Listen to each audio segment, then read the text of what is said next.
Les présidents des pays membres de l'AES ont adopté le traité instituant la confédération entre le Burkina Faso, le Mali et le Niger. Le communiqué final des travaux du premier sommet des chefs d'État des pays membres de l'Alliance des États du Sahel souligne aussi la création d'une banque d'investissement de l'AES ainsi que la mise en place d'un fonds de stabilisation. Les 72 heures du Centre régional des œuvres universitaires de Koudougou, CROUC, se sont achevées samedi dernier. Les étudiants de l'université Norbert Zongo ont rivalisé des talents dans plusieurs domaines, dont les arts de la scène et le sport. 21 prix ont été attribués aux plus méritants. Bonjour et bienvenue. Réunis en sommet le 6 juillet à Niamey au Niger, les chefs d'État de l'Alliance des États du Sahel ont décidé de la création de la Confédération des États du Sahel. La décision est contenue dans une déclaration dite de Niamey. Selon la déclaration, la République du Mali assurera la présidence de la Confédération des États du Sahel pour une durée d'1 an. Les chefs d'État se sont engagés entre autres à doter de cette confédération d'instruments propres pour le financement de sa politique économique et sociale. Il faut noter aussi que le Burkina Faso accueillera la première session parlementaire de la Confédération. Suivons ensemble cet extrait du ministre nigérien chargé des Affaires étrangères.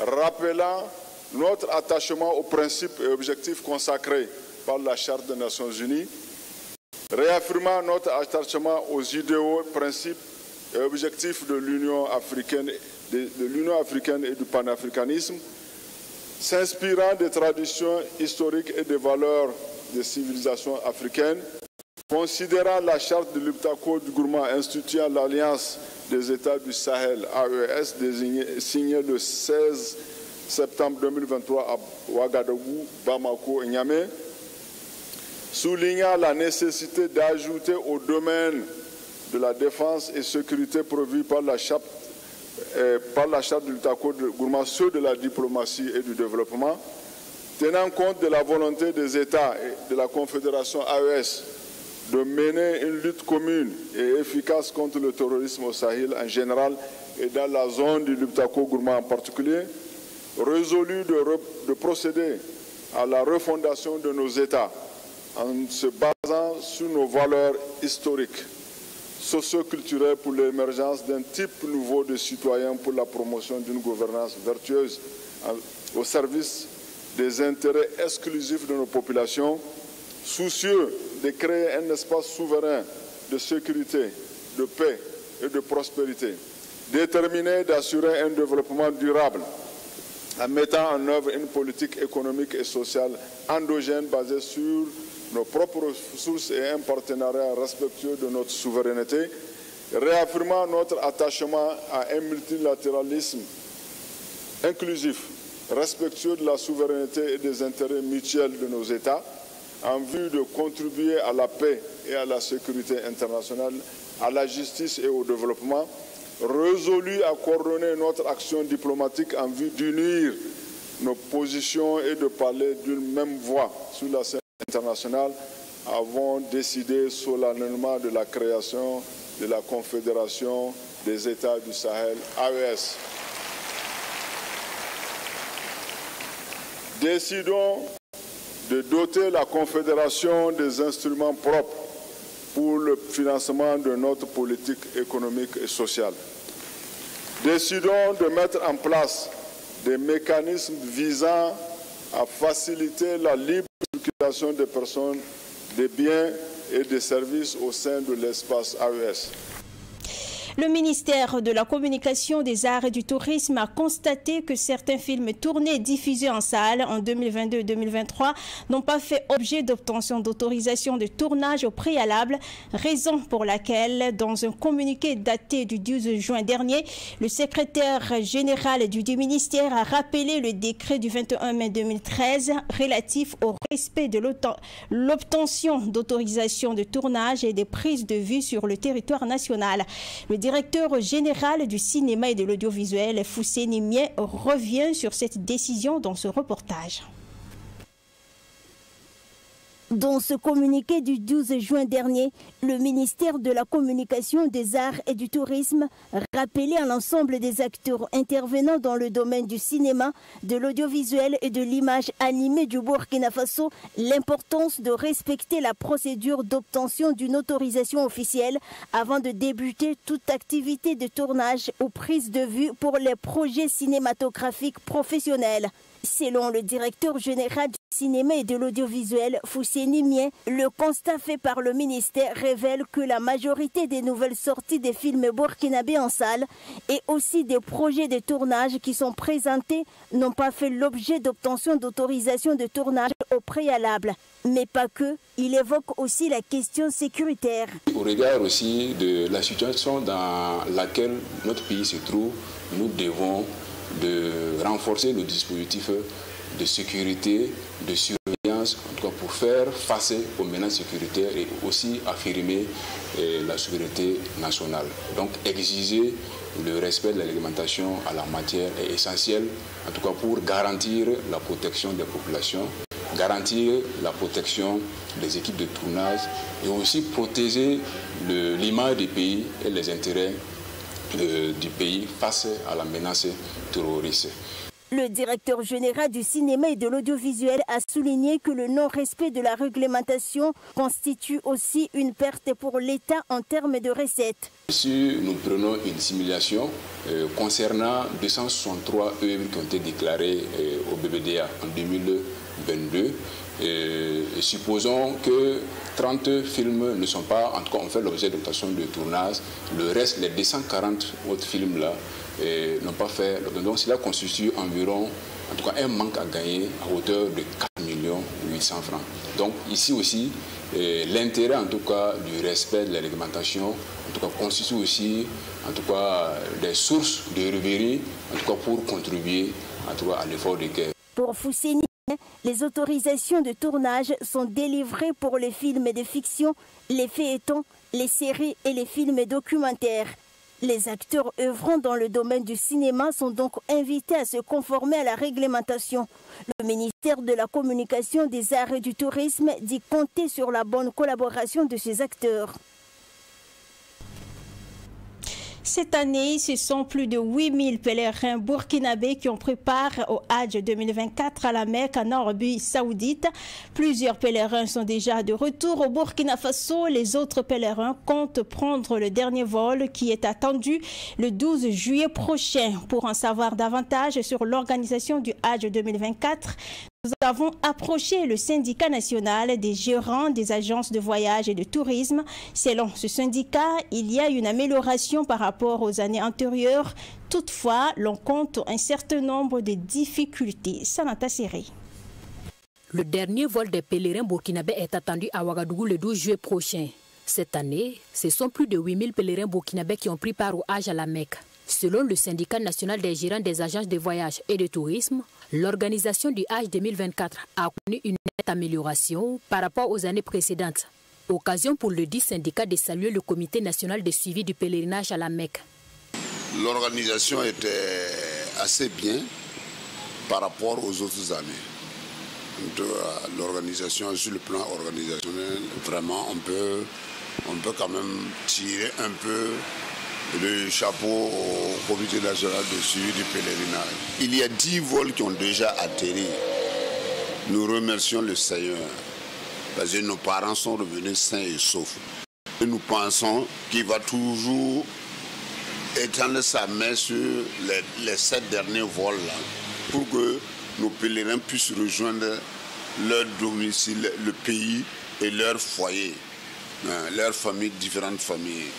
Toutefois, L'on dénombre un certain nombre de difficultés du côté des agences de voyage, selon le secrétaire général adjoint du syndicat national des gérants des agences de voyage et de tourisme. Des difficultés qui sont en lien notamment avec les fiches d'embarquement. Certaines agences n'ont reçu ces fiches qu'à la dernière minute, ce qui a causé des problèmes de remplissage. Le remplissage des fiches d'embarquement a posé problème.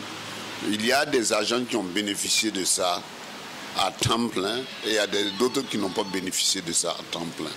Donc ils étaient obligés de venir remplir ça à partir de l'aéroport pour permettre l'embarquement de leurs passagers. Et sans oublier que nos parents, nos frères burkinabés, beaucoup sont des cultivateurs. Donc ils ne se retrouvent pas dans leurs papiers.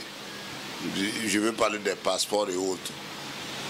Mais si on leur donne, ils sont capables de jeter ça dans la cour de l'aéroport et à l'embarquement, on a des problèmes. Autre point soulevé par ce syndicat, c'est la question de la compagnie aérienne chargée du transport des pèlerins. Cette année encore, c'est la compagnie aérienne Nasser Charter Aviation qui a transporté les pèlerins burkinabés. Selon le secrétaire général adjoint du syndicat des gérants des agences de voyage, Nasser est là depuis des années, pas pour la qualité de ses prestations, mais parce qu'elle a été imposée aux Burkinabés. Nasser, je peux vous dire que Nasser même là, ne méritait même pas de transporter nos pèlerins. En 2012, nous avons fait l'appel d'offres. J'ai été témoin. Et ce que je dis là ne n'engage que moi-même. C'est Ethiopian Airlines qui a été retenu. Ethiopian Airlines qui a été retenu et avec Air Burkina. À la dernière minute, dans le dossier de Nasser, il n'y avait qu'une seule demande. Une seule feuille de demande comme ça. Et au finish, c'est Nasser qu'on nous a imposé. Nasser a été imposé au Burkinabé par les autorités d'antan. L'idéal, selon le coordonnateur national du syndicat national des gérants des agences de voyage et de tourisme, aurait été de lancer un appel d'offres international pour permettre à toutes les compagnies de postuler conformément aux tests régissant l'organisation du Hajj au Burkina Faso. Pour le bon déroulement des prochains Hajj, le secrétaire général adjoint du dit syndicat propose un renouvellement des membres du comité national de suivi du pèlerinage. Comme quoi, dit-il, il faut du sang neuf dans ce comité pour améliorer les conditions et l'organisation du Hajj au Burkina Faso. La 16e promotion de l'Université de l'Unité africaine, ex-IAM, a effectué sa sortie de promotion ce dimanche 7 juillet. Cette promotion 2023-2024 est forte de 614 diplômés en licence, master et DTS dans plusieurs filières. Au nombre de ces diplômés figurent plus de 10 majors baptisés Justin Rwamba. Cette promotion 2024 enregistre un taux de succès de 80%. L'Université de l'Unité africaine, c'est l'Afrique en miniature avec 19 nationalités représentées. Pour cette sortie de promotion, c'est Ousmane Diallo, vice-président de l'ALT, qui a représenté le président de l'Assemblée législative de transition pour patronner cette cérémonie. Alexis Wankouni Belmnaba.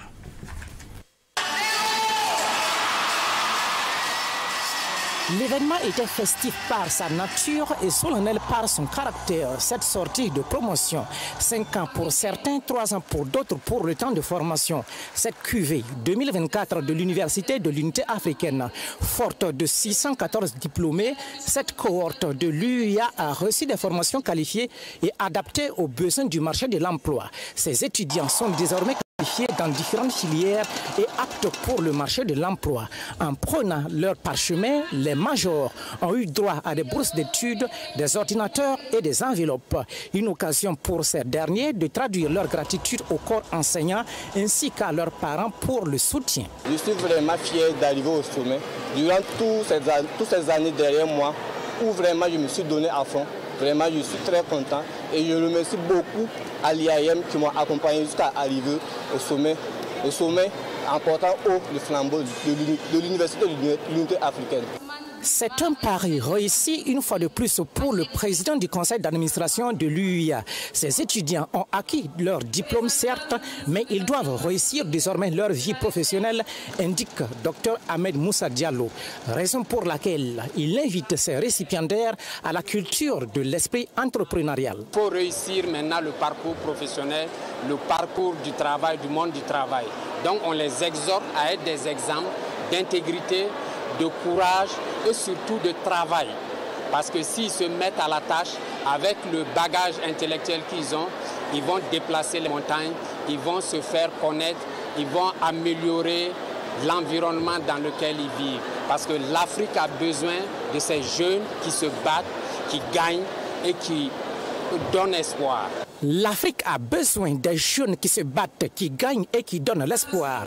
Voilà pourquoi le choix a été porté sur Justin Rwamba, PDG de Sobeg, la société d'équipement général et travaux qualifiée de modèle de réussite sociale et professionnelle. À l'adresse de ces filleuls, Justin Rwamba les a exhortés à l'abnégation au travail et à la culture des valeurs cardinales qui fondent et valorisent la société burkinabé. L'UIA, qui est une école de référence internationale maintenant. Vraiment, je suis fier que le parrainage soit porté sur mon choix. Nous n'aurons jamais l'occasion de faire une première bonne impression. L'impression, c'est la première fois. Je les ai encouragés à travailler avec beaucoup d'abnégation, de travailler avec fierté, de travailler avec discipline. C'est de cela, toutes ces valeurs, qui va les permettre d'évoluer dans leur carrière. Pour qu'un pays puisse se développer, il faut la qualification de la ressource humaine, indique Ousmane Diallo, vice-président de l'Assemblée législative de transition. Et l'UIA en a fait son cheval de bataille. Ousmane Diallo a traduit sa reconnaissance au corps professoral et à l'administration qui ne ménage aucun effort pour transmettre des valeurs à ces étudiants qui inspirent au changement du Burkina Faso et de l'Afrique. L'UIA aujourd'hui est une référence par la formation, par le courage, par la ténacité, par la témérité, la détermination de son président du corps enseignant. Et aujourd'hui, il met à la disposition du peuple burkinabé et de l'Afrique en général des étudiants qualifiés. Pour cette cohorte 2024 forte de 614 récipiendaires, c'est un taux de succès de 80% qui a été enregistré par l'UIA. L'Université de l'Unité africaine, c'est l'Afrique en miniature avec 19 nationalités représentées. En perspective, c'est de s'adapter à l'évolution du marché de l'emploi en mettant en place des formations qualifiées et répondant à la demande des entreprises, indique le président du conseil d'administration, Dr Ahmed Moussa Diallo.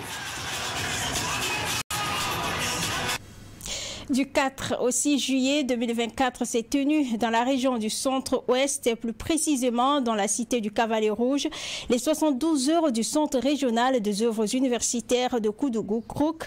Cette activité a été un cadre idéal pour des étudiants de l'université Norbert Zongo d'exprimer leur savoir-faire.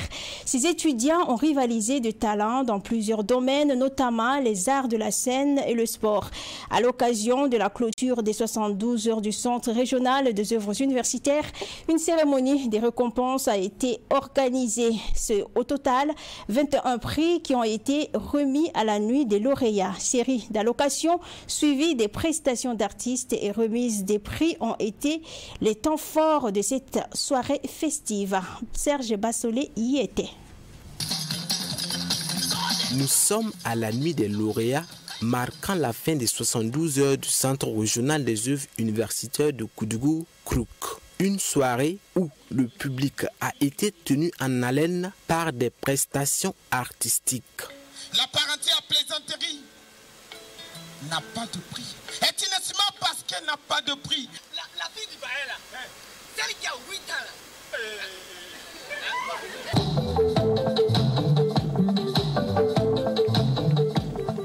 L'objectif de cette soirée étant de primer les meilleurs candidats qui ont participé aux compétitions de slam, conte, humour initiés à l'occasion de ces 72 heures du CROUC. Ce sont au total 21 prix qui ont été remis aux différents lauréats. Ils n'ont pas manqué d'exprimer leur joie après ces récompenses. Vraiment, je suis très contente. J'ai vraiment, en fait, je ne peux pas. Je suis très heureuse, vraiment. Voilà, je suis très contente. Au début, j'avais peur. C'est ma première fois, vraiment. Si je dis secret, c'est le courage. Voilà, c'est le courage. Sincèrement, si je dis que j'ai un adjectif qualificatif pour qualifier ça, j'ai menti. Je suis extrêmement content d'avoir ce deuxième prix. Parce que, comme je l'ai dit au début, c'est ma première fois.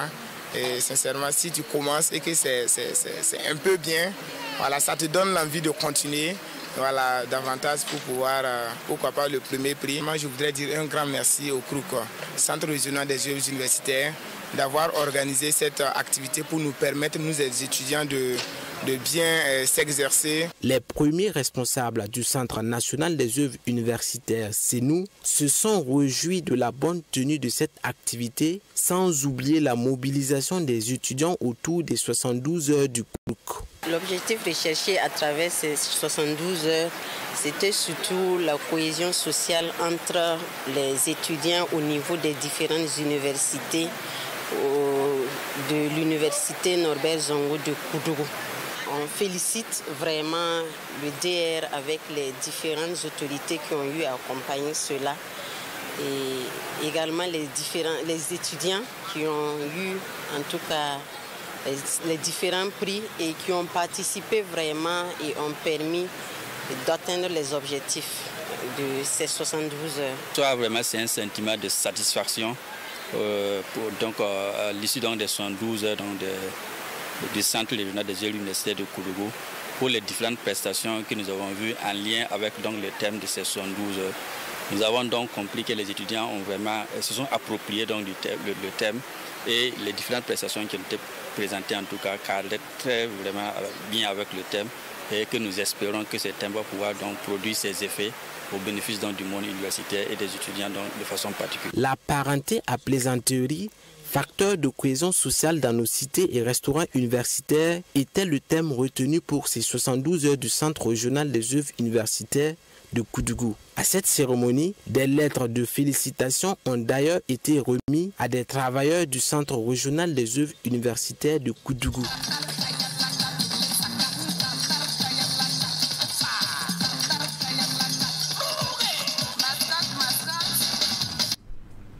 Nous parlons à présent du deuxième livre de la journaliste suisse Catherine Morande, intitulé Patéo. Le livre magnifie le travail du styliste burkinabé de renommée internationale Pathé Ouedraogo dit Patéo. La cérémonie de vernissage a eu lieu le vendredi 5 juillet à Ouagadougou. Dans cet ouvrage de 464 pages, l'auteur retrace également les 50 dernières années de parcours du styliste. Lors de la cérémonie, une collecte conçue par le styliste Patéo a été présentée aux invités venus en nombre important pour apporter leur soutien à Pathé Ouedraogo. Fabrice Dabiré et Michael Toukri. Patéo, un créateur de mode depuis 1971, c'est le titre éponyme de l'œuvre consacrée au styliste africain Patéo Ouedraogo. Sa détermination lui a valu plusieurs distinctions honorifiques et un carnet d'adresses bien fourni. Il habillait des sommités dans le monde, dont des chefs d'État. L'ouvrage dédié à ce monument de la mode africaine et mondiale est un livre qui retrace le parcours combien exaltant du fils de Guibaré, un village de la province du BAM. Dans cet ouvrage de 464 pages de la journaliste suisse Catherine Morande, dont la sortie officielle a été faite à Zurich le 20 août 2023, l'on peut découvrir l'évolution de la marque du styliste burkinabé et sa contribution à la promotion du pain tissé face aux Danfani, particulièrement durant ces 50 dernières années. J'ai fait 15 ans d'apprentissage. Il y a eu d'abord 5 ans couture homme, 4 ans couture dame. Et puis maintenant 6 ans d'adaptation. Ça veut dire que cette adaptation, ça veut dire que si vous sortez de chez votre patron, et vous ne savez rien, vous avez bien appris le métier, mais vous ne connaissez personne. D'abord, vous n'avez même pas l'argent pour vous installer. Voilà, ça me fait 6 ans. Marguerite Douagneau, représentante de Jean-Emmanuel Ouédraogo, ministre d'État, ministre chargé de la culture, estime que Patéo est une école. Un exemple à suivre pour les jeunes, celui qui en 1969 quitte son pays, le Burkina Faso, pour se rendre en Côte d'Ivoire. Patéo refuse de faire comme la plupart de ses compatriotes de l'époque, travailler dans les plantations. Ainsi, il apprend un métier, la couture, et finit par s'imposer dans l'univers de la mode. Quand on regarde 50 ans de ce parcours-là, de cet homme qui est si humble, mais qui en même temps a apporté tant de choses à notre beau pays, c'est vraiment l'ambassadeur de l'excellence burkinabé qui est reconnu à travers le monde. Patéo doit être une source d'inspiration pour la jeunesse burkinabé, parce que les obstacles ne l'ont pas freiné dans son ambition d'aller jusqu'au bout de ce qu'il avait envie de faire. Canal Plus Burkina, le partenaire de la cérémonie de vernissage du livre d'art de Patéo. Korotoumou Sanou exprime toute sa chaleureuse collaboration entre Canal Plus Burkina et le styliste Patéo. Canal Plus, comme vous le savez bien, est le partenaire incontournable de la culture. Et pour ça, nous n'hésitons pas à nous positionner sur des événements majeurs tels que ce vernissage. Ensuite, le styliste, le papa qui est juste à côté de moi, a été le parrain de notre grand concours dédié à la femme, la 2e édition. Donc pour cela, nous entretenons une relation très étroite et très riche en collaboration. Après la sortie officielle du livre d'art intitulé Patéo, un créateur de mode depuis 1971, il a été présenté à Genève en Suisse en août 2023. En mars 2024, le livre a été dédicacé à Abidjan, en terre ivoirienne. Il faut noter que cet ouvrage est le 2e du genre mettant en évidence les mérites du styliste burkinabé Patéo Ouédraogo. Et voilà, c'est la fin de ce journal. Bonne suite de programmes sur nos antennes.